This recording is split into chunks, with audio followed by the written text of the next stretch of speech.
crazy. Are you concerned that they don't have that? We always talk about this in basketball, having that guy that can just go get a bucket when you need it.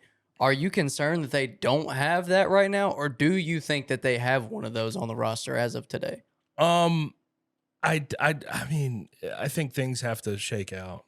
Things have to shake out. Because, like, if Mikey Williams is all he's cracked up to be, he could be a guy that can do that. I think Caleb Mills has his moments where he can take over and go get a bucket. Agreed. It's not Kendrick Davis, though. Like, we have to get that out of the mind. You don't have a Kendrick Davis. You don't have a DeAndre Williams on this team. But here's my thing. I think they have more guys that can contribute offensively Yes, it's today not just two. Than they did a month ago. It's not just two guys scoring 35 and 31. Like, yeah. Caleb can score. Jonathan Pierre can score. Jonathan Lawson can score. Nick Jourdain as a scores a little better than anything they had last year, than Chandler. TFAL Leonard. Like, they seem to have, obviously we've never seen this team play together, but they seem to have more guys that can score. They don't have a guy that's probably going to average 20 a game. They don't have Kendrick. They don't have DeAndre. But to me, it just feels like, and you kind of pointed this out earlier, they feel, and you said this about the portal, but I'll say this as a team as a whole, they feel way more balanced as a team. They don't feel as top heavy.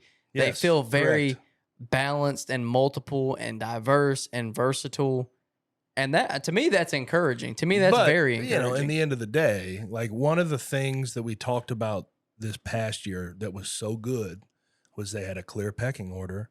If you have a bunch of guys like this, it's like, okay, you have to figure out that pecking order. Because coming into the year last year, we knew Kendrick and DeAndre's team. This year, it's like, you know, in preseason camp, we're gonna have to sort some things out, see who's coming along, who could be those guys.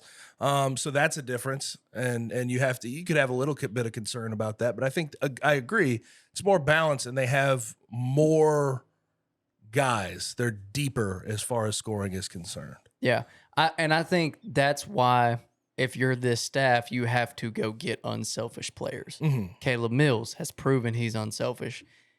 Jonathan Pierre, I'm going to go out on a limb and say that dude's extremely unselfish just from speaking with him. Like, because he said the word, like, what, no less than 5-6 times? Right. TFAL Leonard, believe he knows that he's not an offensive juggernaut and is not afraid to defer. So I think they have a lot of guys that are not trying to be the guy, if that makes sense. I think unselfishness could play a big role on this team next year, and I like that. Yeah. Obviously, it's wonderful to have a Kendrick Davis who, when you need 38 in the conference tournament, he can go get you 38.